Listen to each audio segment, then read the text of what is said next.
Hello and welcome to a special program that we have. My name is Madalienne Peters from Dominican University of California, and I have a special guest, Dr. Pete van Jaarsveld from Cape Town, South Africa.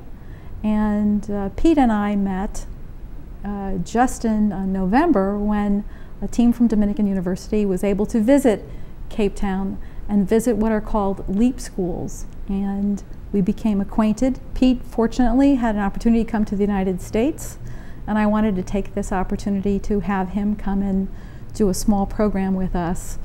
The title of this program is Mathematics for Social Justice, and I'm going to just begin because I think the timing of this is very important, and I want to make sure that Pete has a chance to share with us his ideas and his thoughts and his practices on mathematics and its role in social justice. So Pete, thank you very much for taking the time to be here.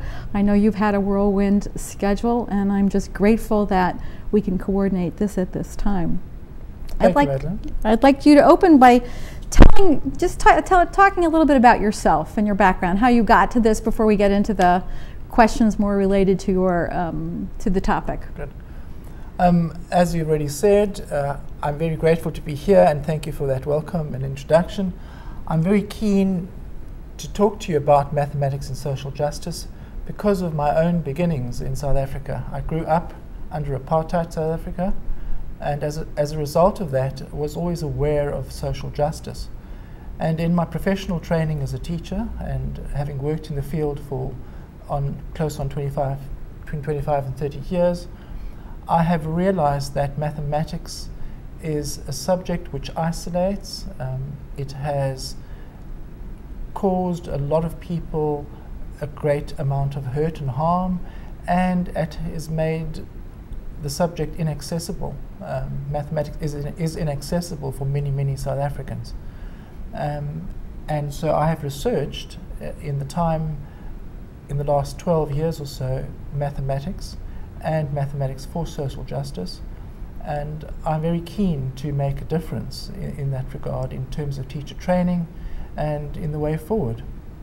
Okay, well, thank you very much. Again, it's quite a privilege to have you here and have the opportunity to speak with you about this topic. And certainly, you know, mathematics for social justice, just the title of it itself speaks a lot, because it is mathematics, understanding, and education leads to many more opportunities, but then you look at different populations and what their access to mathematics instruction is and the quality, you can see that it's not equally distributed.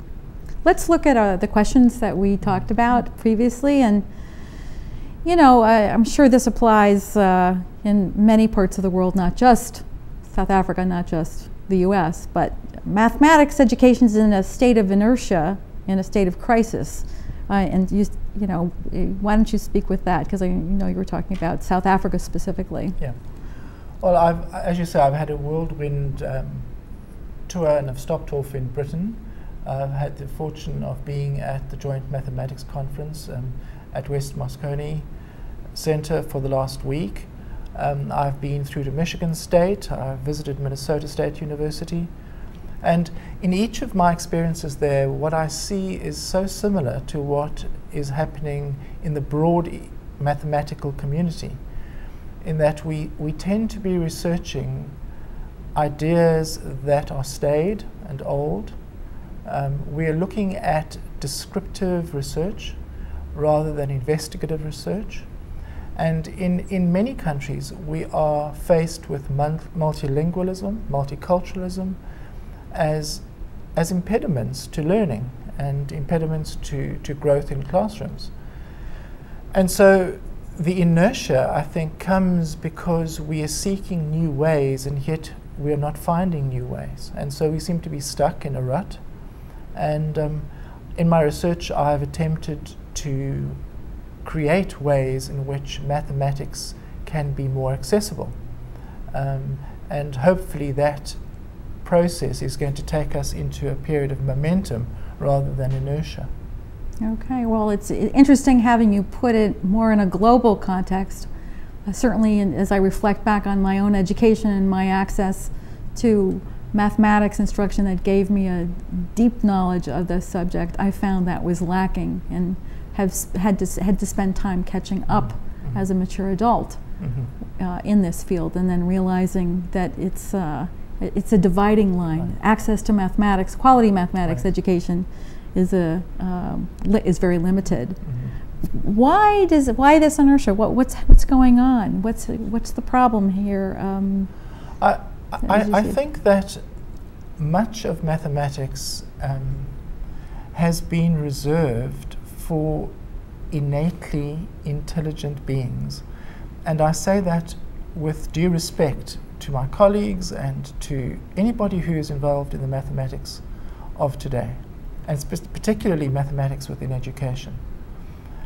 I think the inertia, I think the crisis is born out of the fact that methods have stayed the same. Media has grown in very, very many respects, and I don't think that education, maths education in the classroom, has kept up to date. Now, if we look at technological developments and we look at the way in which money has been poured into maths education, both in the States, in Britain, in South Africa, in South Africa particularly, the technology does not equate to development and growth in the subject. In fact, we have found in South Africa that it is quite to the contrary. So we have huge budget expenditure in mathematics, and yet we have no return for that expenditure. And we find that the expenditure that is particularly spread out to try and develop it or cut across and gain equity in the subject has not paid off in the last 16 years of democracy. Can you do what you? Well, it's interesting that you said what you said is mathematics approaches to mathematics instruction really have not changed. I'm saying that.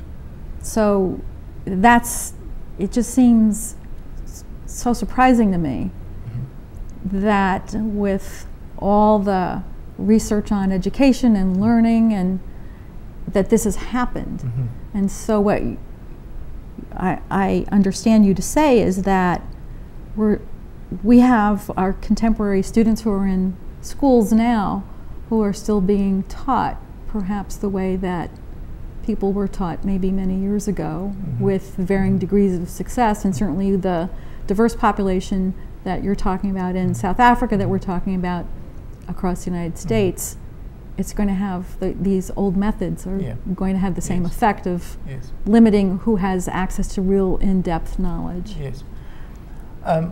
I think that what is happening is that we are being taught, or our children are being taught in a fashion which is fairly rote. In other words, they are instructed to do something, and seldom are they encouraged to think about why they're doing it. I would just like to introduce an anecdotal account of what was part of my research. I took a cohort of students who were from township schools, black township schools, who were in the depth of poverty, and I took a cohort of students who were from a school which is rated as one of the top 10 in South Africa, and whose students would ordinarily have received an A or a distinction in mathematics at a school leaving level. And I posed a question to both groups, and I asked them what it is that they were doing when they were in fact solving a quadratic equation. Both cohorts were unable to tell me a single thing about what they were doing. They could tell me that they were doing it, but they could not tell me what they were doing and for what reason they were doing it. And it is interesting to note that both those groups responded exactly in the same way. And what I refer to here in my research, and what I also have used from Paulo Freire, he talks about mute populations or mute peoples. And the muteness is evident in mathematics, and I think that's one of the big reasons why we're not making much progress. We're unable to talk about it. I mean, the same cohorts of students who were asked to talk to me about maths and or talk to me about geography or history or about a chapter of their literature were able to do that comfortably. But as soon as I introduced mathematics as a topic of conversation, they were not able to in any way communicate with me on mathematics. And so that emphasizes the rote nature of our learning and also our teaching.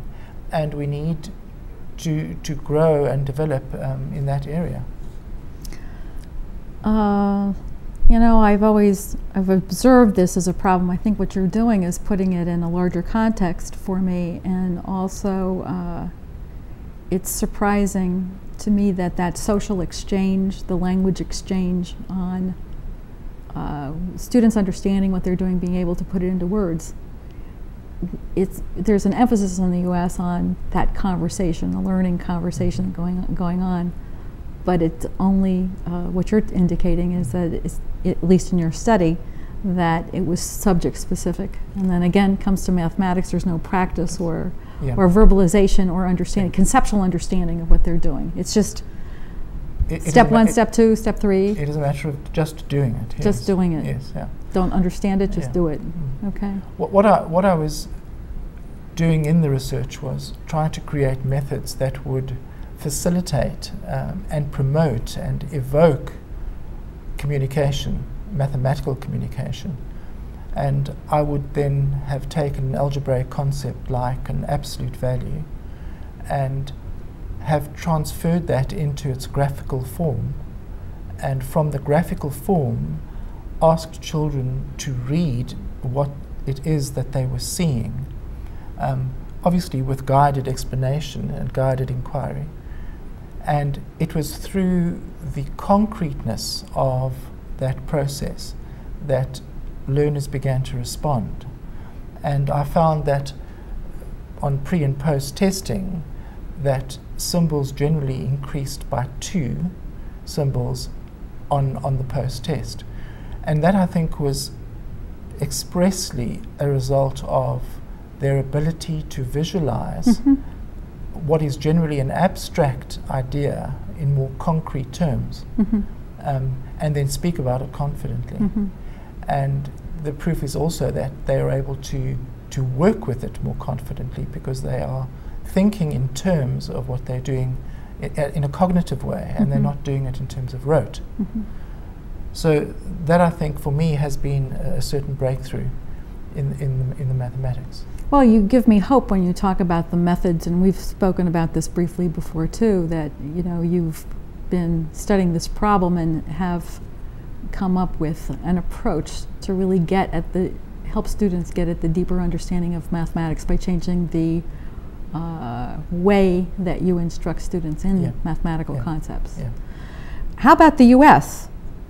Well, you've spent time now at different conferences in the United States and being part of different mathematics groups. Does the U.S. fit into the global mathematics education crisis? I think mathematics is in crisis globally.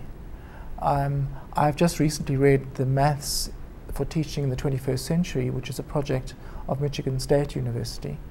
And in the preparation of teachers for maths teaching, the states on a number of criteria fall in the median position. And I question why that is an important statistic. What are we doing by ranking 6 countries who were part of a study in the median position, putting the USA in the median position, when I think its curricula are handsome? For example, I would rate the curriculum in the States, and I think the South African curriculum also, which I'm sure has been modeled on the American model, is rigorous. It is a demanding one, it is coherent, and it is a searching curriculum, and I think it has much to offer to anyone who teaches it or learns it. And I think the failure that we're having is, again, and comes back to a previous point, the failure we're having is in the teaching of it. We're failing to teach it correctly. So I think the crisis is global. There are countries like Taiwan and Korea who are top of the rankings in many studies like the TIMSS and the PISA and the MT21.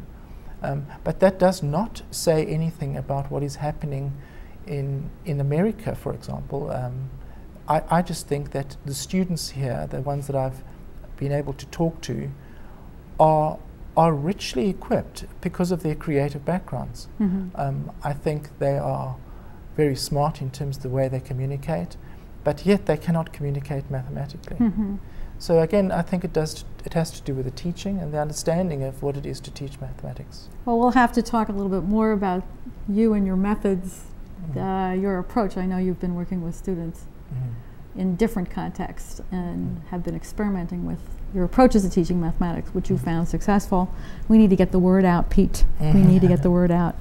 What are the solutions? I mean, yeah, you talked about teaching methods, but what's your vision for the solutions for this mathematics crisis? Well, I do think that we need to attract teachers to the profession, teachers who are sincerely interested in the subject, who would regard it as a vocation, who would be stimulated enough to research what they're doing through reflective practice of their own classrooms. I do think that universities need to look at programs that are specifically driven for pre-service and for in-service teachers, so that we can try and create a momentum again in mathematics education. We seem to be treading water, moving backward, and it's not a pleasant picture, especially looking at the South African situation of an economy that needs to be driven by skills, and mathematics is an essential part of that. So I see universities being necessarily part of a solution, but a real part, a practical part of creating in-service and pre-service, of doing audits amongst teaching cohorts, the current teaching cohorts, to find out where the needs are and address them. I think generally at a state level we need to remunerate. I think we need to provide incentives for teachers, because the teaching pool, and I'm talking mathematics specifically, is a depleting pool, and it's depleting fast, simply because there are no incentives. And of course there are professions who would attract mathematicians for more lucrative incomes. So I think, yes, we do need to look at invigorating the profession through in-service and pre-service training. I agree with you on that part. I think probably because of my, decades of experience now in education and watching my own children go through school too, definitely the pre-service and the university level need attention, need to provide attention to mathematics and supporting mathematics teachers. But I think the problem is much deeper than that. It's, it has to do with how mathematics, at least in the United States, and again this is just my view, is presented. It's almost like, oh, math is tough. Oh, I don't understand mathematics, and especially a delineation between boys and girls in terms of their comfort level and the division, when do girls stop taking challenging classes, including mathematics classes, and lots of other things as well. So it's yes, you're right. In my opinion too, the pre-service and the in-service level need attention, but it seems as though we need to do some serious rethinking about how recognizing mathematics as part of our lives and incorporating good mathematics instruction within many different levels of our schooling system, and encouraging people to be much more thoughtful and to pay attention to understanding math. So, you mentioned thoughtful, Madalienne, and thoughtful brings to mind metacognition, and very often what we don't ask students is, how do you know that you know what you know? So there's a deeper level of almost self-actualization for mathematics learners. And you need to be constantly interrogating yourself about what it is that you're doing. And I've often said that when children stop questioning what they're doing in any particular task, then they've run into trouble. Mm-hmm. So when your mind is quiet, you have a problem. And in fact, that brings back the reflective nature of mathematics. And for teachers particularly who prepare lessons, it's been my experience that teachers actually teach in reverse order, which adds to the methodology, and it is part of the question that you asked earlier. How do we make a difference and what do we do? So courses need to be constructed where teachers realize that conceptual order, where you work from concrete to abstract Mm-hmm. rather than in the reverse order, is far greater benefit to teachers and to students. So yeah, just when you mentioned that idea, it brought back to mind. So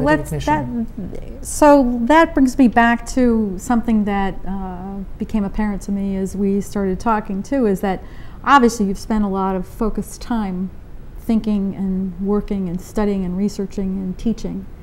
So do you have, what are your works, or what is your curriculum? Have you developed a curriculum or an approach? You know, you've spent all this time working with many different students at different levels. Yes. So what's the result? What's available out there? What are you doing in your own instruction?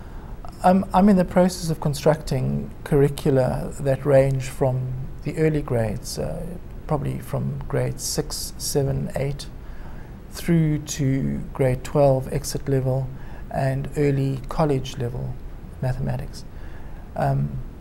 I've adopted a title called Mathematics to the Point, and there's a bit of a pun on that, but what I'm trying to do is engage students with tasks that help them identify what it is that they're doing. So they need to ask themselves, you know, when they're working with a mathematical construct, is this an equation? Is this an expression? Is this a graph? What is the task that is involved here? And what is the purpose of the task that I'm doing? So my development of curricula is very much aligned to what is happening in terms of the broad strands in American education, American maths education, and South African maths education.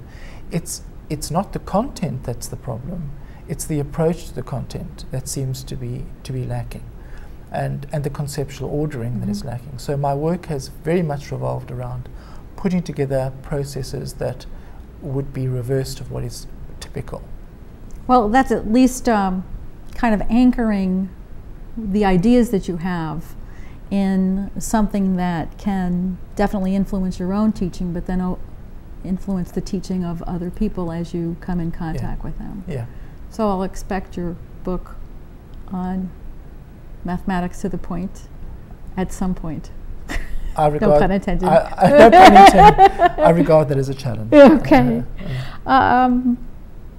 I would like you, we still have a little bit of time. I'd like you to kind of think about the different things that you've said. Is there something that you would highlight, something that you feel strongly about? That's one thing I want to ask you. And then I just want to also ask you, because we do have some time, if you want to share some stories about your experiences in working with students in different contexts. So again, as you think back on our conversation right now and the questions you responded to, do you have like a key point or a couple of key points that you would like to emphasize? I just remember you mentioning earlier the gender issue in mathematics. There is no issue in mathematics. Mathematics should be accessible to all, and it does not have to remain, and I think it remains artificially, a domain of the innately intelligent. I think we're all capable of mathematics, and I think I would qualify that by saying that we're all able and we are capable of doing mathematics to a level which is determined by our capacity to do mathematics, but that we are all able to do it, and that we are all able to be taught to do it, and to be able to read mathematically is a very, very important skill. And hence I come back to the point that mathematics is essential in terms of social justice. Not only on a group level, but on a personal level of justice. I'm entitled to learn mathematics, and you're entitled to learn mathematics. And all my African children that I teach back home, students from poverty-stricken townships, are all entitled to be taught mathematics, because it does provide for them opportunity. It would provide for any American an opportunity that they might have thought they did not have. So accessibility is a key point that I'd like to make. I also want to make the point that mathematics for sustained understanding, teaching mathematics for sustained understanding, is a vital difference to what we've been doing in the past. We tend to have taught maths for the moment. Yes, for the test. For the moment and for the test and for the SATs. And we should be teaching maths so that by the time we enter college, we are confident about what we've done, as we would describe what we would have learnt in Hamlet or Macbeth, or what we would have learnt about the capitals of the world, about climates of the world. I think those things hang in our minds, but the mathematics fades. And we need to find out why the mathematics fades. And I really do believe that there is hope. There's a huge amount of hope for a turnaround in the crisis which mathematics faces in education. I see you as part of that turnaround. I'm surprised to hear that, but I take the challenge. I would like to carry that through. Yeah. We have just a few more minutes. I was wondering if you would just like to share again, one of your stories about teaching students, in all these years of teaching students from different areas. If there's a particular story that we can talk about. I have many students in Cape Town, and in the early years before I was teaching at the Leap School, I used to travel from township school to township school, trying to find students who were ordinarily able to achieve a higher outcome in mathematics. And I recall with much fondness many students who in the townships responded to that, and who have now been part of University of Cape Town, who have been in the process of acquiring bachelor's degrees in engineering, in chemistry, in science. I think particularly of Nkosikona.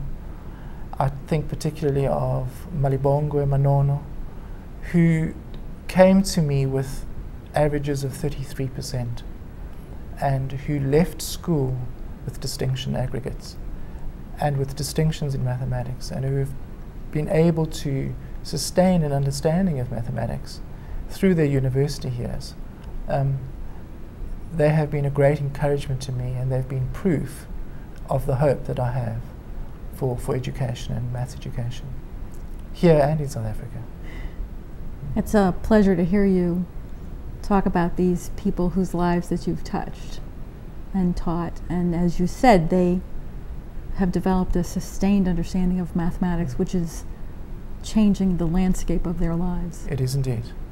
It is indeed. Well, Pete, I want to thank you very much for being here, and I really appreciate having a chance to talk more personally with you about not only your research but your commitment to the students and your understanding of mathematics education and the global perspective.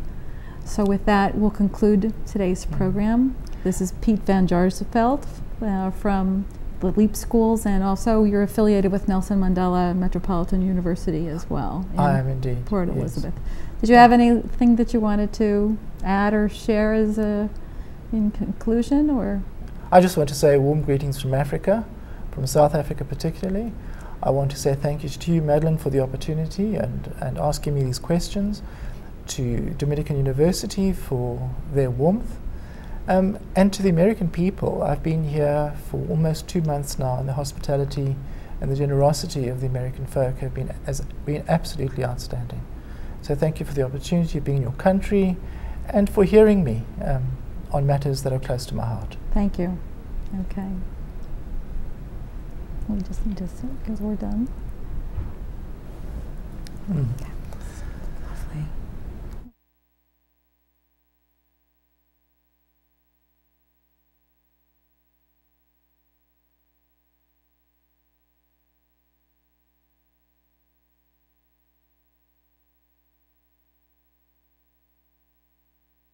Lovely.